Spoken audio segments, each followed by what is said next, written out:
está no ar mais um Contraponto, o seu programa de debates da TV Unifra. De volta, nessa semana, estamos aqui para discutir, para debater 3 pautas que circularam na mídia ao longo dessa semana e que merecem, assim, ponto e contraponto desse programa.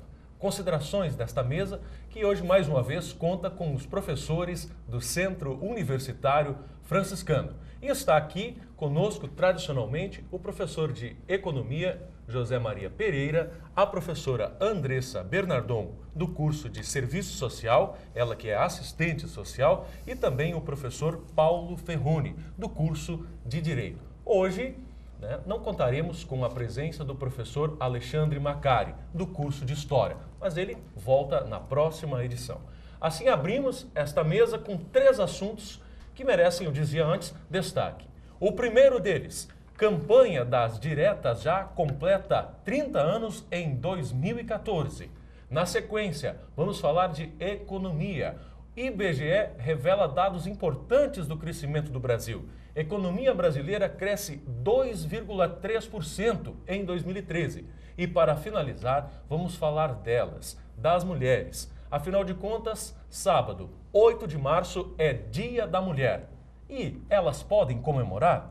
Vamos debater isto no programa de hoje e assim vamos já levando estes assuntos à tona, trazendo à tona, iniciando por algo que nos pareceu uma pauta interessante para esse dia, quando em 2014 estamos completando 30 anos da campanha Diretas Já. Um divisor de águas da sociedade brasileira, quando antes tínhamos uma ditadura e passamos então a viver uma democracia. Ou não, afinal de contas é um assunto polêmico e alguns podem até dizer que não é bem uma democracia brasileira, mas os papéis, os documentos sim.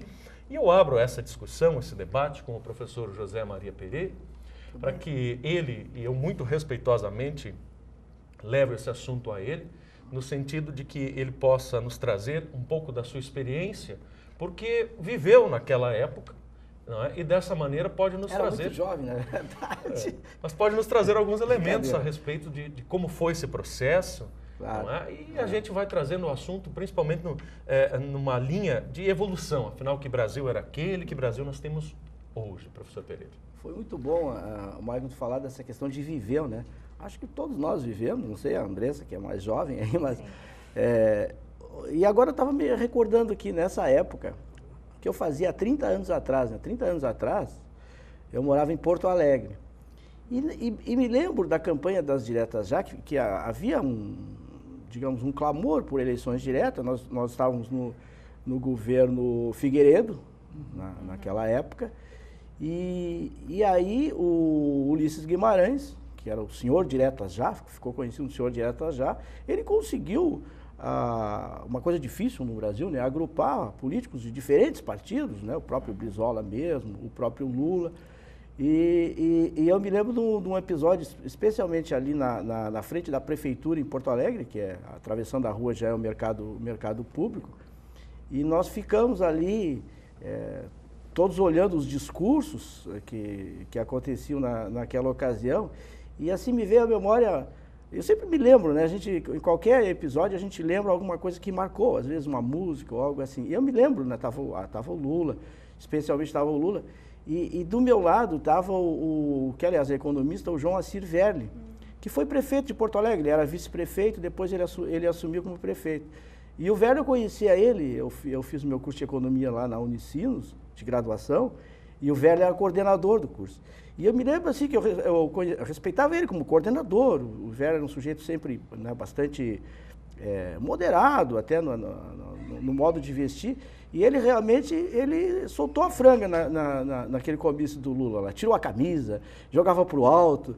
Então é uma coisa que realmente houve quer dizer, um movimento muito forte, né, que infelizmente, né, acabou não prosperando. Acho que aí nós podemos, talvez até o professor Ferroni, que gosta de falar da questão da mídia, acho que a mídia, pelo menos a grande mídia, assim, quando se entusiasmou, já foi muito já no finalzinho, né?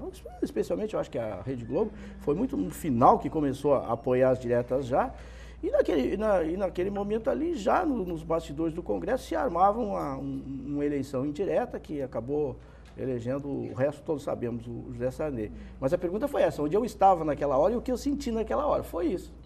Tá certo. Bom, professor Ferroni também teve uma participação, naquela época já tinha uma idade suficiente para entender e compreender. Eu digo isso porque eu tinha 5 anos de idade na época. A professora Andressa, pelo que contava aqui nos bastidores, o programa tinha 4 anos. Mas eu acho que o professor Ferroni pode nos trazer um pouco da sua experiência das diretas para depois a gente evoluir para o Brasil de hoje, professor Ferroni. É verdade. Se vocês foram os filhos das diretas já e do clima de abertura política, eu fui filho da ditadura. Pequeno já enfrentei a ditadura e todos os seus efeitos. A família do meu pai sofreu muito, a família da minha avó sofreu muito por conta de perseguições políticas, porque tínhamos um tio que participou da revolta dos sargentos lá e acabou sendo caçado, perseguido e preso, enfim. E isso marcou muito, né, a nossa infância. E não só a infância, como toda a nossa formação, né, naquele regime autoritário, regime fechado, com poucas oportunidades de informações verdadeiras, né, sempre pautado por tudo aquilo que interessava aos interesses do governo, tudo muito reprimido. Então crescemos e nos formamos nisso. Na época em que cursei o direito, participamos dos primeiros movimentos estudantis daquela instituição onde eu estava e nossos nomes foram parar na Polícia Federal, registrados lá, por conta dessa insubordinação, né, dessa revolta contra aquele status quo da época que nos imprimia muita dessa pressão do governo e dessa manipulação do governo, né? E aí, o professor tem razão. A grande mídia tardou muito e relutou, eu penso, em apoiar. Na verdade, nunca apoiou, apenas que ela era contra a abertura, até porque foi ela um dos instrumentos que apoiaram o golpe, né, que instituíram o golpe militar em 64. Bom, nós temos um fato decorrente das Professora Andressa, onde estava naquela época? Eu estava me socializando com a minha família, porque vinha desse processo de luta, eu estava no berço. Né? A gente colheu os frutos, eu acho que eu e o Maicon, né, da mesma geração, dessa luta que vocês tiveram. A gente não participou diretamente, mas nós colhemos os frutos dessa liberdade, né, de toda essa mobilização popular. Foi muito frustrante, né? Na verdade, acabou numa frustração geral, porque eu acho que o país estava pronto já para eleições diretas, né? Uhum. Então foi postergado esse processo, né? E deu uma grande frustração, né? Então foi um arranjo, né, que acabou. O Zé Sarney, ele tem sempre essa característica, né? Ele sempre está no lugar certo, na hora certa, né? E nesse momento, pelo menos para ele, né? Não sei se para o país, mas pelo menos para ele. Já, infelizmente, né, o doutor Ulisses, como ficou conhecido, né, faleceu num acidente trágico de helicóptero. Eu acho que até hoje não acharam o corpo dele, né? E eu acho que foi acidente? De helicóptero, né? Sim, caiu Bom, aparentemente sim, né? Foi noticiado, foi. Porque aí é aquela velha história, nós temos a questão do Jango, enfim. Uhum. Mas eu acho o seguinte, que o Ulisses também foi um grande injustiçado, acho, politicamente, né? Na minha opinião, dentro do próprio partido dele, né? O PMDB. Ele foi candidato a presidente, eu acho que mais do que ninguém merecia ter uma oportunidade, um apoio, e ele acabou sendo preterido. Eu acho que isso aí também foi. Acho que, infelizmente, e eu acho que a Andressa, que é mais jovem, recordando a trajetória do Ulisses Guimarães, que alguém pode dizer que ele era, digamos, um social-democrata, cada um pode escolher o rótulo que quiser, mas ele vem desde a época dos anos de chumbo, da ditadura militar, ele era o único, na verdade ele era um anticandidato, porque o regime militar, naquela época tinha 2 partidos, era a Arena e o MDB, que o Simão até hoje fala MDB, e aí ele era sempre o anticandidato, ele entrava para perder, né? Mas para dar mostrar que havia uma oposição no país. Né? Eu acho que isso aí a história deve registrar. Em termos econômicos, nós também podemos fazer uma reflexão. Mas antes, eu acho interessante nós também falarmos de frutos. A expressão foi utilizada pela professora Andressa, me fez pensar de que um dos frutos importantes foi a Constituição brasileira, quer dizer, que completa 25 anos, se eu não estou enganado, professor Ferroni. Né? Um documento em que nós podemos, assim, dizer que a democracia foi proclamada de maneira efetiva no papel e não apenas verbalmente, e a partir daí um processo de evolução da sociedade.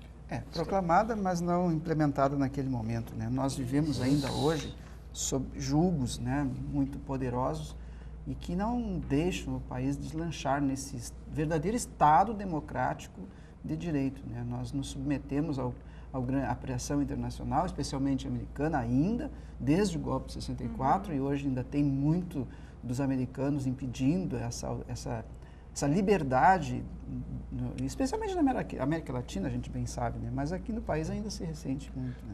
O senhor estaria dizendo, desculpa, professora Andressa, mas o senhor estaria afirmando pela sua colocação de que, na verdade, essa democracia poderia ser colocada à prova, ou entre aspas, quando mesmo com a Constituição, mesmo com as diretas, enfim, mesmo com todo esse processo social, nós ainda estaríamos assim dependentes ou ainda controlados? Submetidos, né?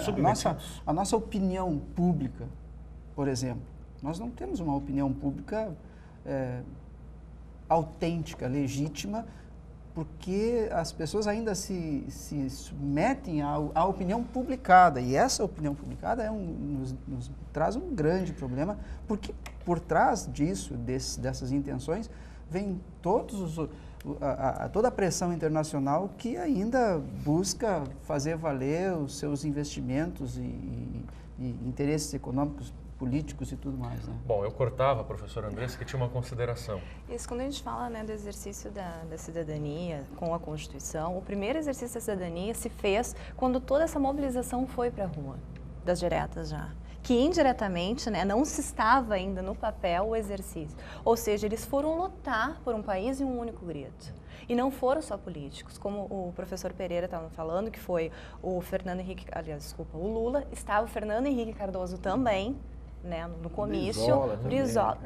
E não só sindicatos, a OAB, a UNE, todos se reuniram, né? As mulheres saíram de casa, nós temos o panelaço, o buzinaço, ou seja, esse é o exercício da cidadania, é estar presente, é fazer parte da sociedade, onde eles gritavam que queriam que eleições diretas para presidente.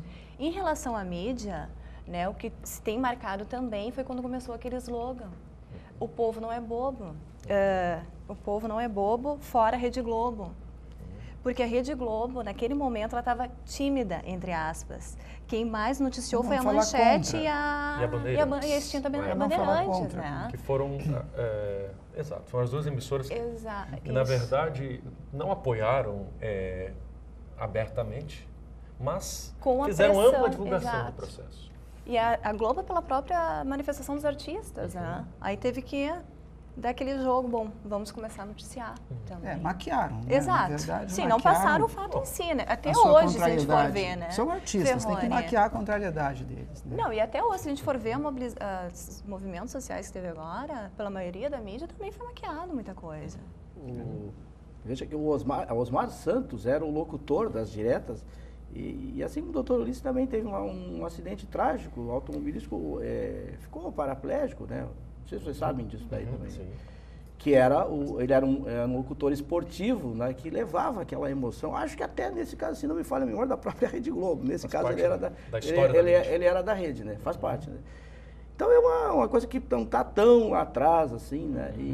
Mas foi eu acho que o principal, assim, para quem conviveu naquela época, depois de tantos anos de ditadura militar, é aquela ideia que a gente tinha, né, da visão do agora vai.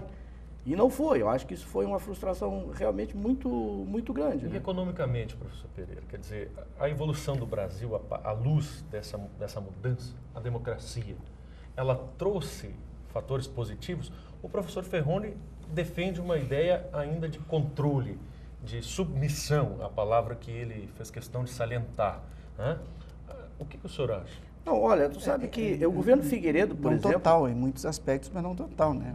Sim, sabe que as mudanças políticas, elas ocorrem, na maioria das vezes, em situações de crise, e não em situação de expansão econômica.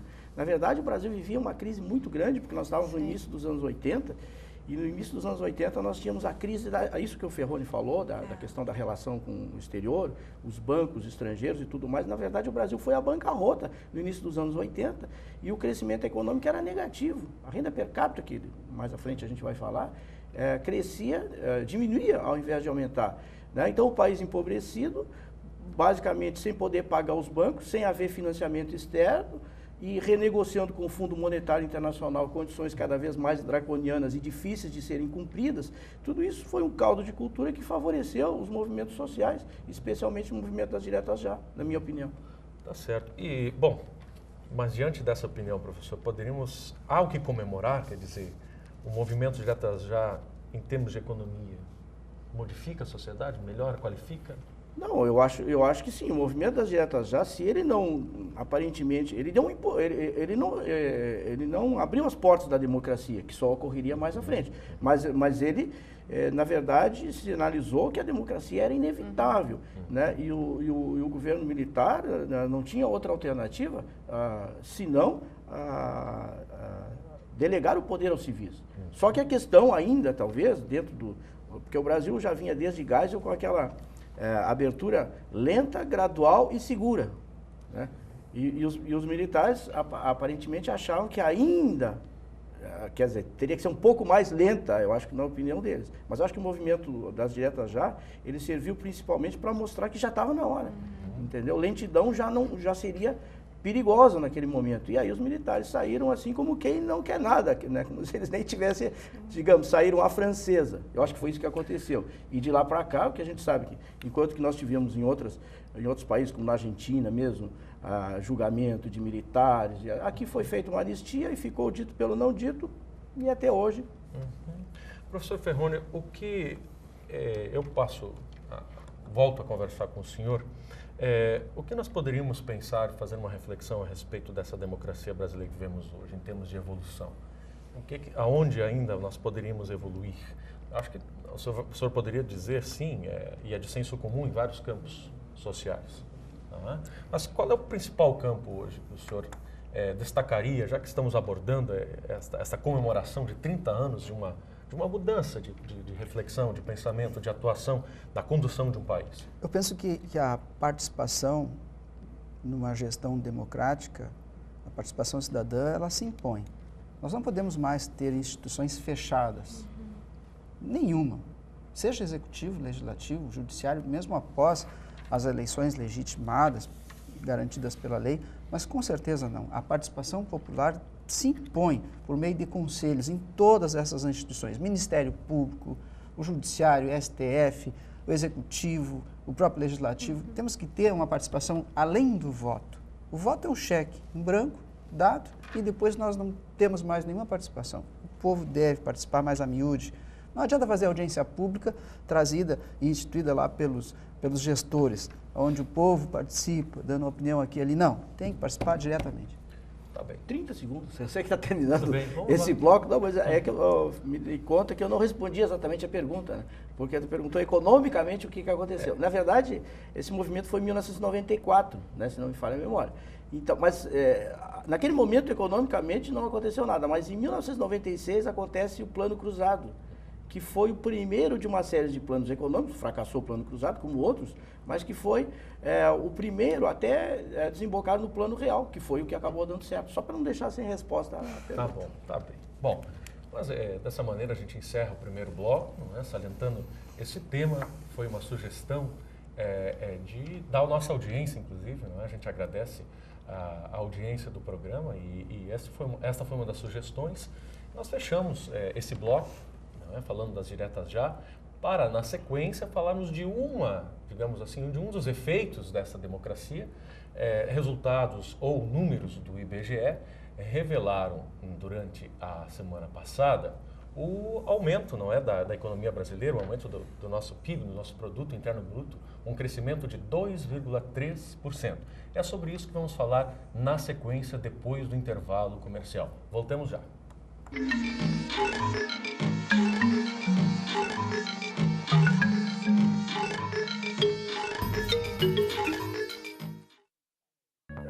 Oi pessoal, sou o Benjamin. Estou aqui para dar um recado a vocês. Ao saírem das salas e ambientes de trabalho, desliguem o ar-condicionado. Energia, para economizar, só precisa lembrar.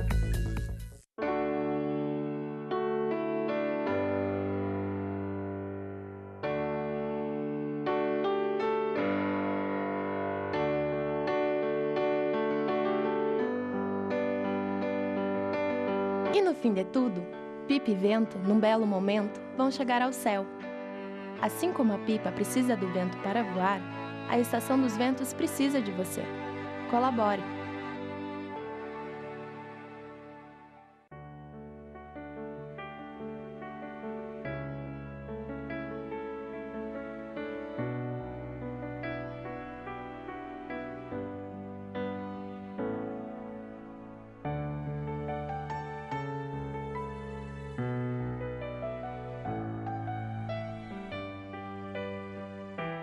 ONG Parceiros Voluntários de Santa Maria, 6º andar do prédio da Cassisme. A ONG Infância-Ação já ajudou muitas crianças e precisa de você para continuar ajudando. Conheça a ONG e venha ajudar você também. ONG Infância-Ação, o bom é ser criança. Acesse e conheça onginfancia.org. As pessoas dizem assim, tu é lixeira. Acho que eu não sou lixeira. Eu sou reciclador. Catador ou reciclador é uma profissão. As pessoas sobrevivem desse material reciclável. Tu é uma cidadã como os outros, tu tem conta, tu trabalha para isso, né? Então a gente tem uma família atrás da gente, né? Mais um bom motivo para você separar o seu lixo. Selecionadores de materiais recicláveis. Incentive esta profissão.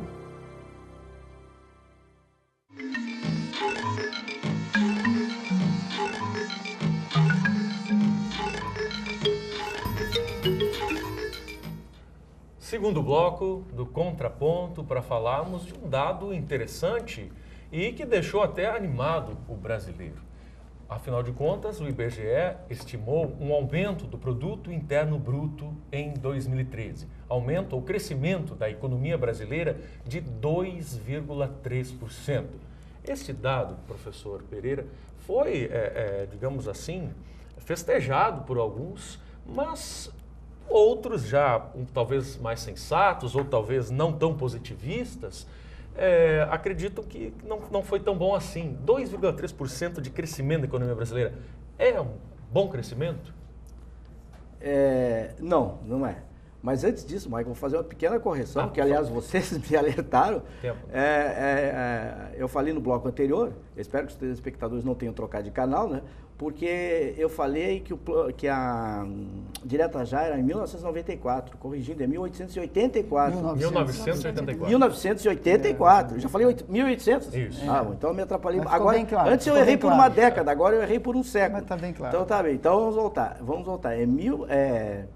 1984, a Direta Já, e 1986, o Plano Cruzado. O Plano Cruzado. Então, quer dizer... Governo de José Sarney. Isso. Mas a gente não foi no Google nesse meio tempo aqui. Nós não tempo de ir no Google, foi a memória mesmo.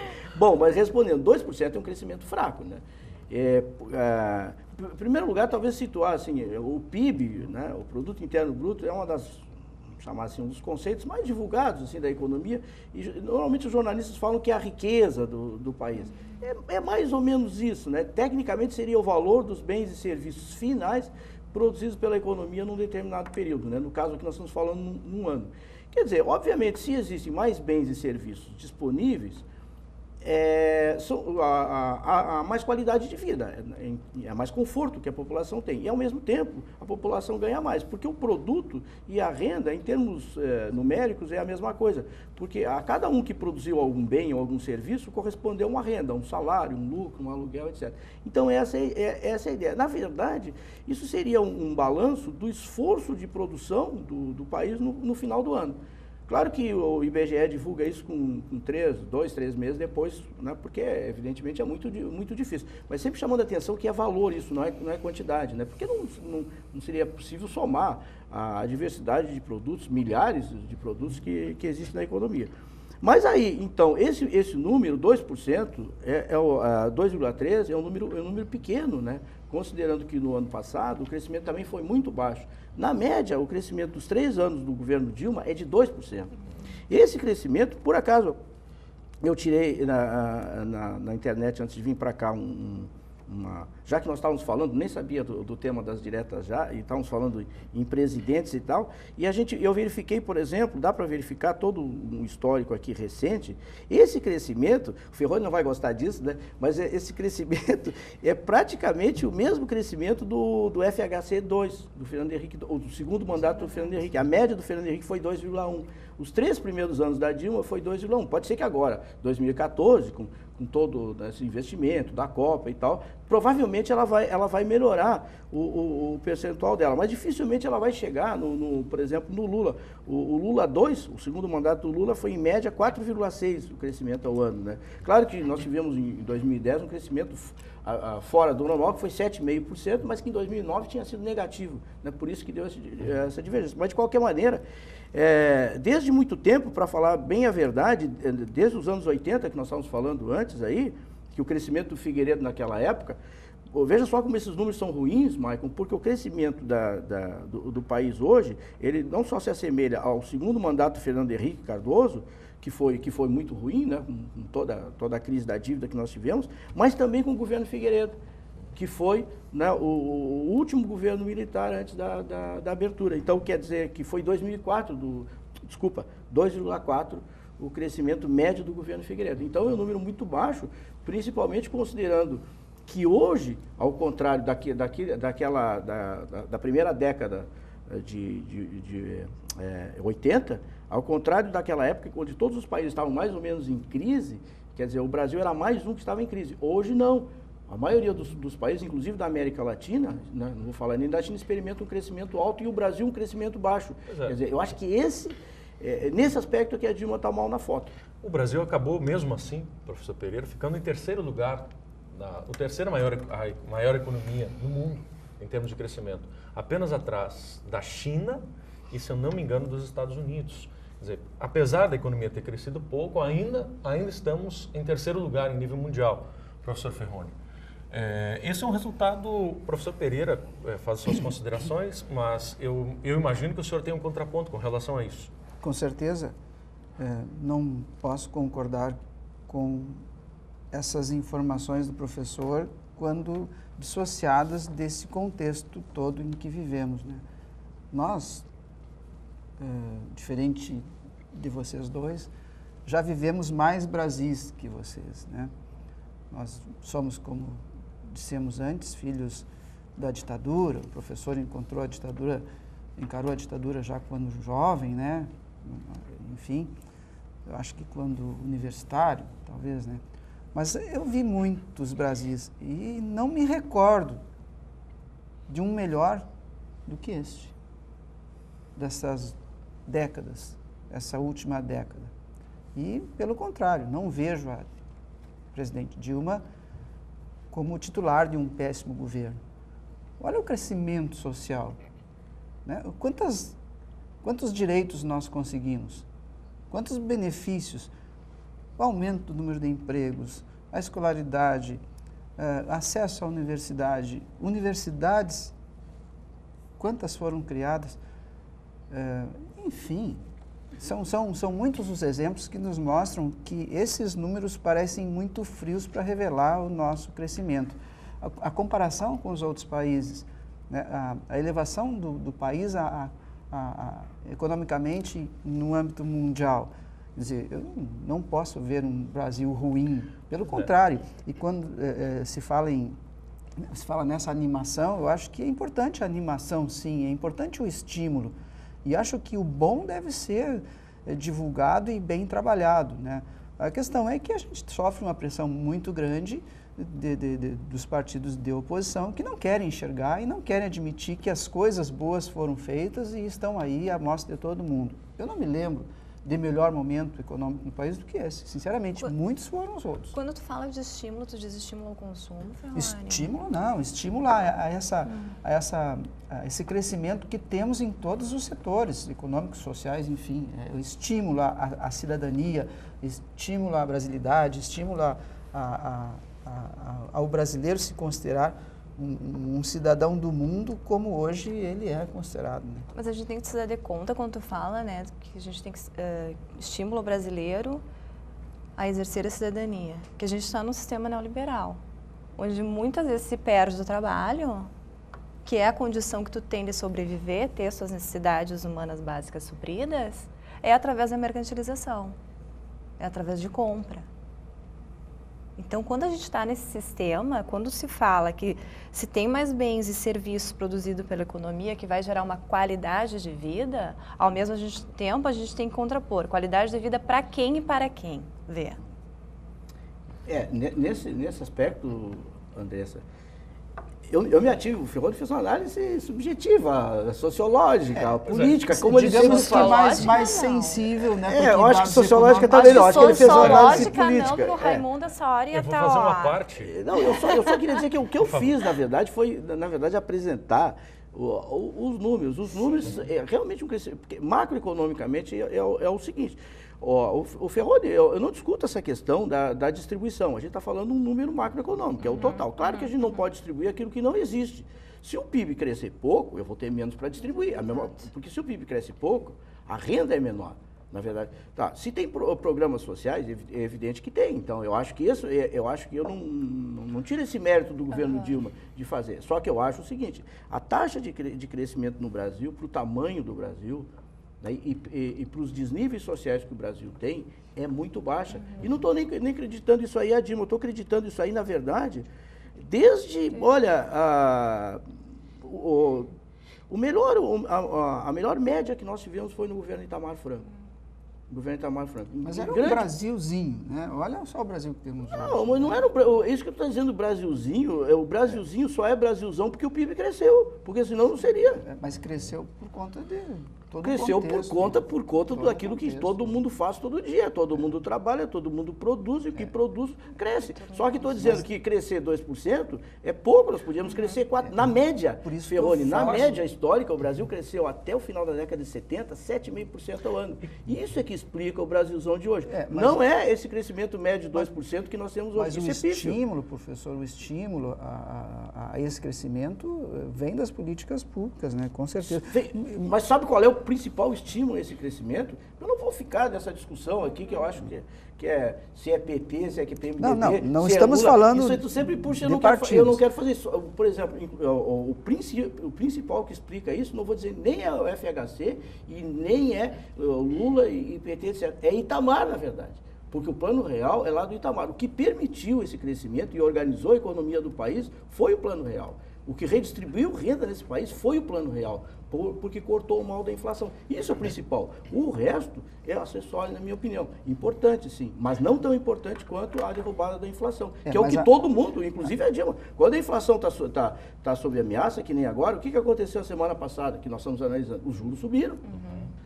Pois é, na esteira dessa reflexão, professor Pereira, quais seriam, assim, as alternativas ou quais seriam as atitudes do governo federal agora para que esse ano fosse mais positivo em termos de crescimento da economia, em consideração a 2013? Quer dizer, para que nós possamos, então, chegar aos 4% pelo menos. Não, eu acho que o governo desse ano não é algo planejado, é pelas circunstâncias, né? Porque, na verdade, o gasto do governo já foi amarrado lá antes, quando o Lula e tal ofereceu, né, o Brasil para ser palco da Copa do Mundo, das Olimpíadas, etc. Então, aí já foi assinado digamos assim, um comprometimento de gasto bastante elevado, de investimento público, e que nós vamos ter esse ano. Então, como eu acho que no início eu falei que 2014 provavelmente melhoraria o índice de crescimento da Dilma, por conta desses gastos. Claro que é como sempre assim, quando a gente gasta bastante, depois tem que ver como é que a gente paga isso, mas aí essa dívida é lá mais para frente. Mas eu acho que, por exemplo, os dados que a gente tem, mesmo de 2013, já o investimento do governo, comparado ao setor privado, já foi alto. Muito mais alto vai ser em 2014. A questão é que quando em 2015 o governo vai ter que sair, porque ele vai ter que baixar esse endividamento, como é que o setor privado segura? Esse é o problema. O setor privado no Brasil está muito acostumado aos benesses do governo, mas não a investir. E essa política lulista, essa política, né, que postergou dívidas, ela é positiva, ela é negativa? Quer dizer, nós vamos escolher o que a partir disso, professor? Porque, na verdade, a questão da dívida... Porque nós temos obras atrasadas na Copa, né? Já está se falando em o país das obras atrasadas. O problema principal que a gente está vendo é que o governo já está com alguma dificuldade de rolagem dessa dívida e está aumentando a taxa de juros.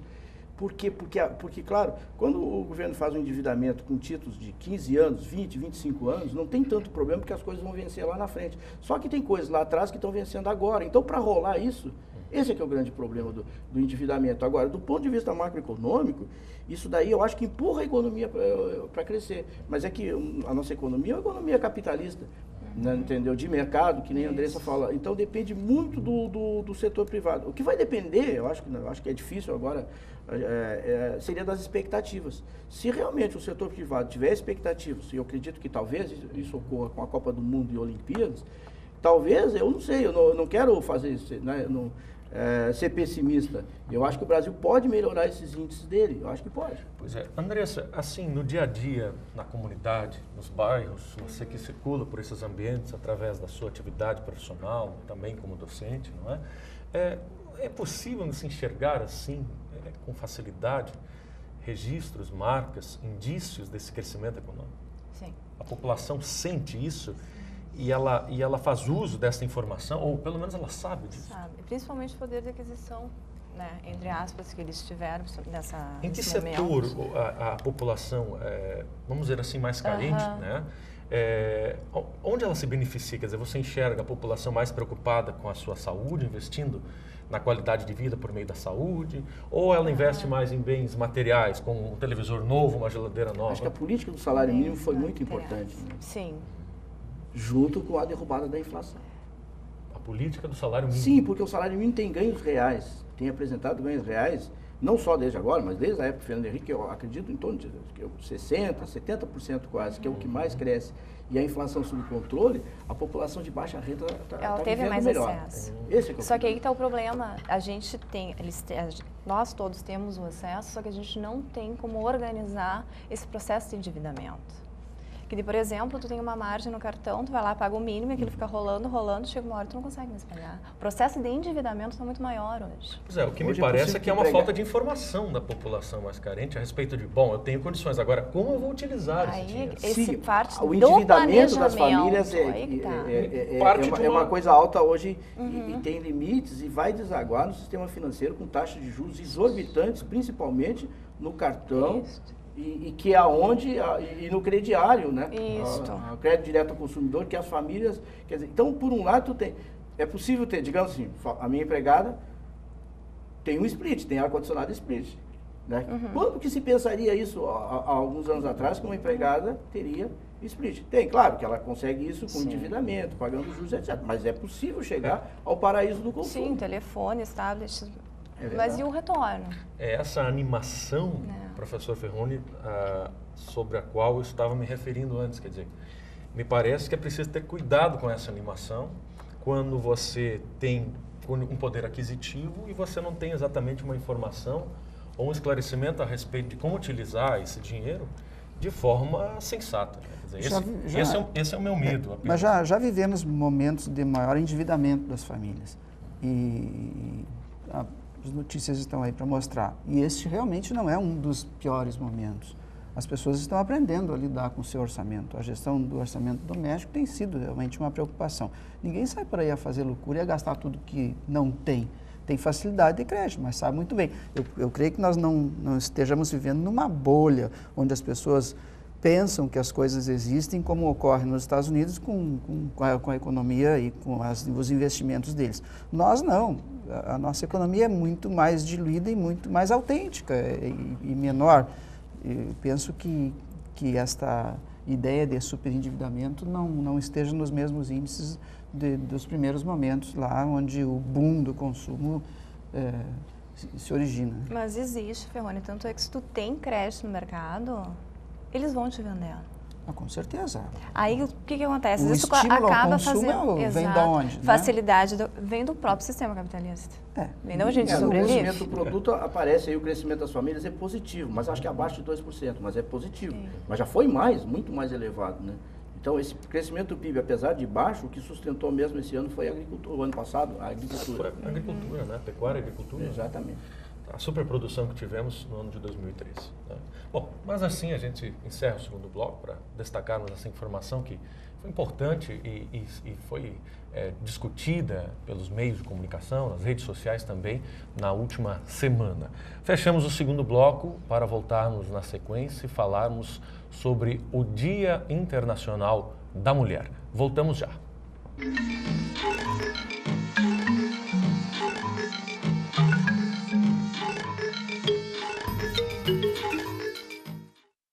Lixo fora do lugar prejudica o equilíbrio ambiental. Faça sua parte, coloque o lixo no seu devido lugar. Você sabia que o lixo é um dos maiores responsáveis pelos alagamentos do país? Faça sua parte, coloque o lixo no seu devido lugar.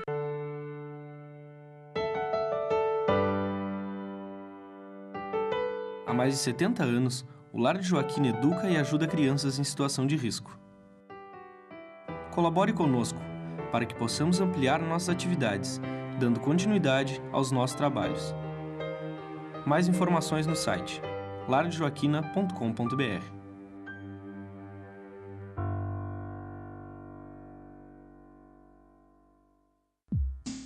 Eu vivo a noite do meu jeito. Se tem diversão, tô dentro. Eu gosto é do movimento, da vida, mas alcoolizada, eu não dirijo. Pedrinho é uma criança especial, que enfrenta dificuldades diariamente. Para passar por tudo isso, conta com seus fiéis amiguinhos escudeiros, que o ajudam a vencer cada obstáculo. Sem eles, Pedrinho nunca conseguiria enfrentar o temível dragão, que impede que todos levem uma vida feliz no castelo. Para quem enfrenta um dragão por dia, uma mão amiga sempre é bem-vinda. Por isso, Pedrinho precisa da sua ajuda também. Contribua com a Escola Antônio Francisco Lisboa e transforme a vida de vários Pedrinhos.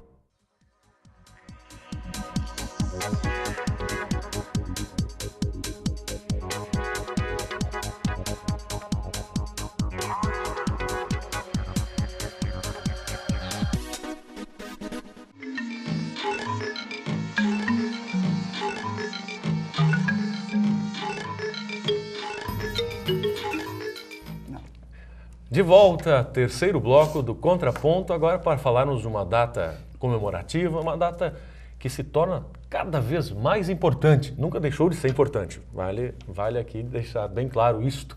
Mas cada vez mais ganha atenção no mundo todo o papel da mulher. Em todos os lugares, em todos os ambientes por onde ela circula. Dia 8 de março, né, sábado, Dia Internacional da Mulher. E a pergunta que eu trouxe para esse programa, também uma sugestão da audiência, esta pauta, elas têm algo a comemorar? Esta é a pergunta que eu lanço a esta mesa aqui. Não sei com quem eu começaria. Pensei em iniciar a discussão com a professora Andressa, representante feminina por algum motivo desta mesa, mas ela requisitou que nós ouvíssemos primeiro. Ela gostaria de ter a última palavra. Exatamente. Exato. É sempre assim, né? E nós vamos respeitar. Lá em casa sempre a última palavra é do homem. Sim, senhora. Muito bem. Uma piada muito antiga, mas eu escrevi uma crônica faz já bastante tempo aí no diário e exatamente sobre isso, né? Até tentando brincar um pouco, né?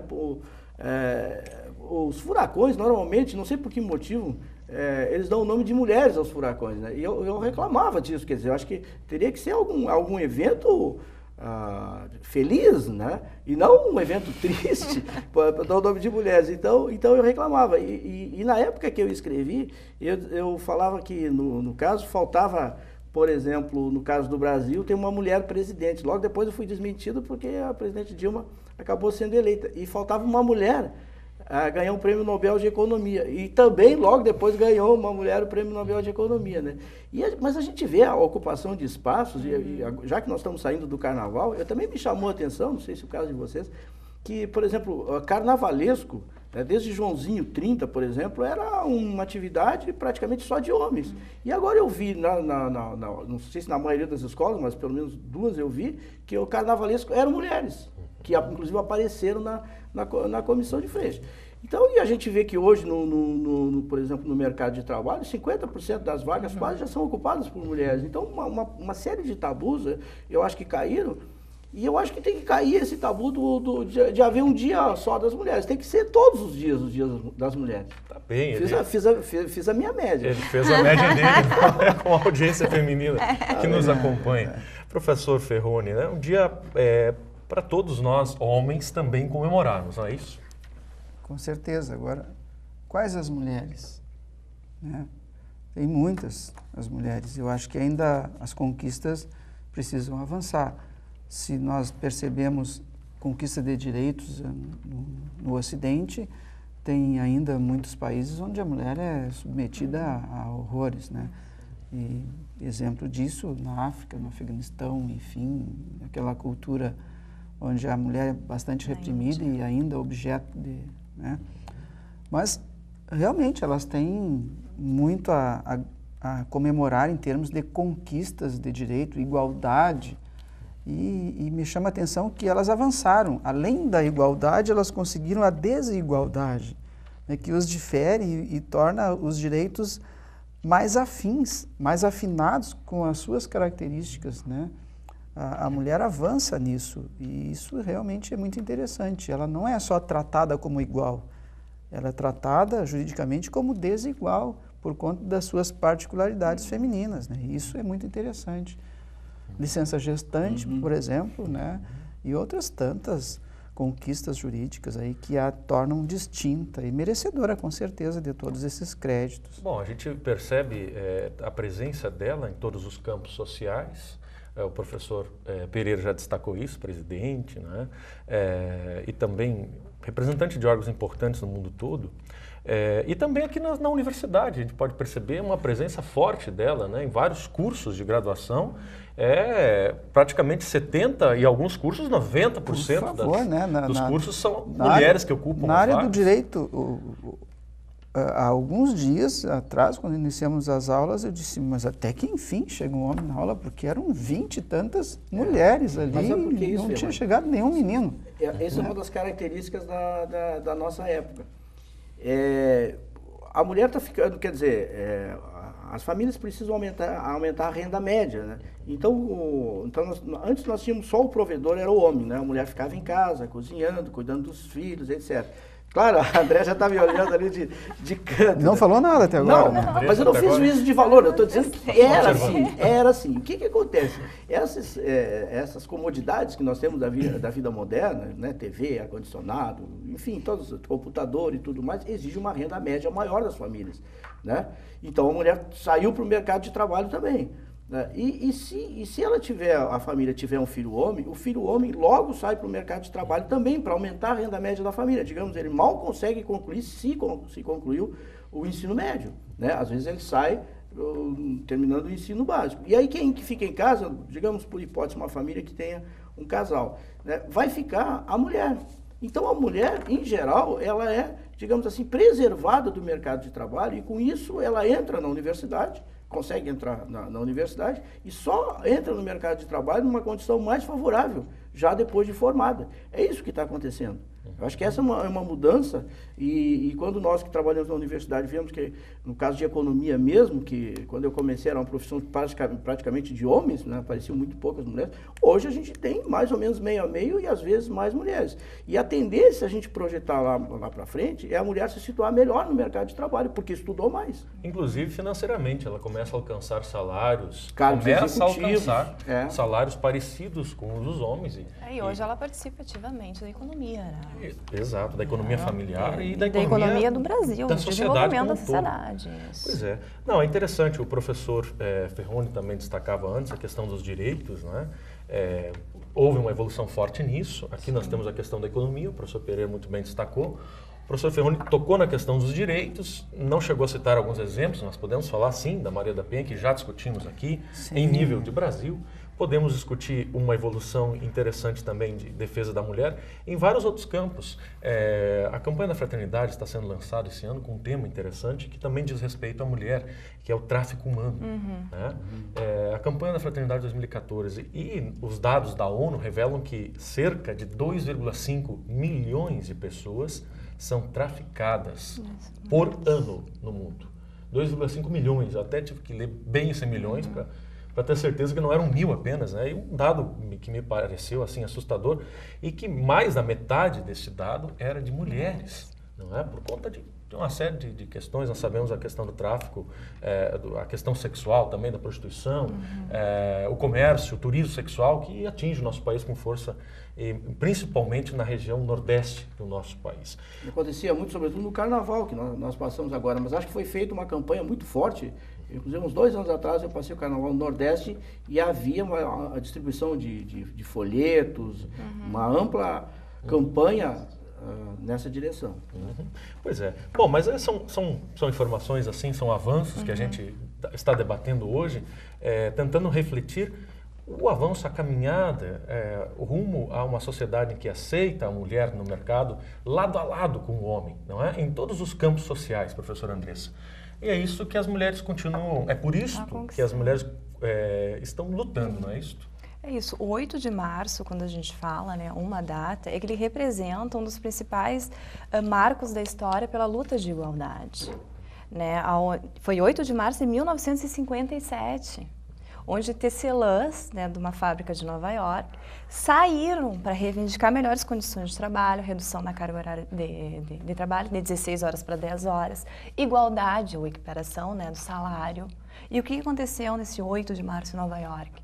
Mais de 130 mulheres foram trancadas para o lado de dentro da fábrica e acabaram morrendo queimadas. Então foi um marco na história, ali já começou a luta pelo reconhecimento da mulher na sociedade.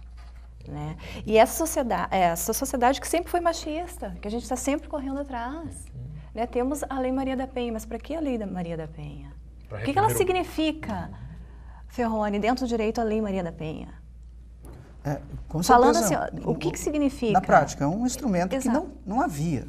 A Lei Maria da Penha, ao lado das delegacias especializadas, garantiram à mulher um pouco mais de dignidade no exercício dos seus direitos, porque ela pode muito bem, insatisfeita e submissa, recolhida ao seu lar e vítima dessas agressões, reclamar e ter um local e ter uma legislação que lhe dê efetividade. Que atenda às suas particularidades, né, a sua especificidade contra a e mulher. Há uma resposta imediata, né, à garantia dos seus direitos. Aí eu te pergunto, por que não tem a Lei Maria João? A gente sabe que a Maria da Penha, ela serve tanto ao homem como para a mulher. Porque a gente está onde sempre veio de lutas, né, ativismo e retaliação. A mulher tem esse ônus, né, histórico. Né? Nossas lutas não são prontas e acabadas, a gente tem toda uma conotação dentro das principais mulheres, por exemplo, que fizeram a história. Anita Garibaldi, ela lutou ao lado de Giuseppe, né, na luta dos Farrapos, aqui no Rio Grande do Sul. Margaret Thatcher, a Dama de Ferro, primeira-ministra, né? Ela também teve um ônus na história. Olga Binário, mas o que era uma alemã que veio para cá. Mostra que tanto homens quanto mulheres cometem erros. Sim, né? E ela foi importantíssima dentro da história e dentro do sistema neoliberal. Pois é, por isso né? que tu ela massacrou a população. A Thatcher, ela massacrou a população. A Olga mesmo que nós tivemos foi uma ativista comunista que veio para o Sul ao lado do Prestes. Onde ela, dentro do governo de Getúlio Vargas, governo no qual nós garantimos o direito ao voto, foi o mesmo governo que deportou ela de volta para a Alemanha, onde ela morreu. Anos depois, estava o Prestes ao lado do Getúlio, acenando para a população. É a política. Dentro de Raimundo Faoro, um jurista e sociólogo, quando ele faz um trecho no livro dele, Os Donos do Poder, ele diz que os fatos históricos, eles só passam através de transições transadas. Então, a gente pode ver que dentro do visão política, bom, era um momento no qual os dois tinham que estar juntos. Só que, se a gente for analisar do lado de Weber, né, da responsabilidade da ética, quem foi Luiz Prestes dentro da história? Quem foi Olga Binário? Toda a luta que ela teve, o desenvolvimento que ela teve, toda a presença dentro da sociedade, ele não teve. Bom, Né? E assim, essas conquistas femininas, elas são resultado de ativismo, sofrimento e retaliação.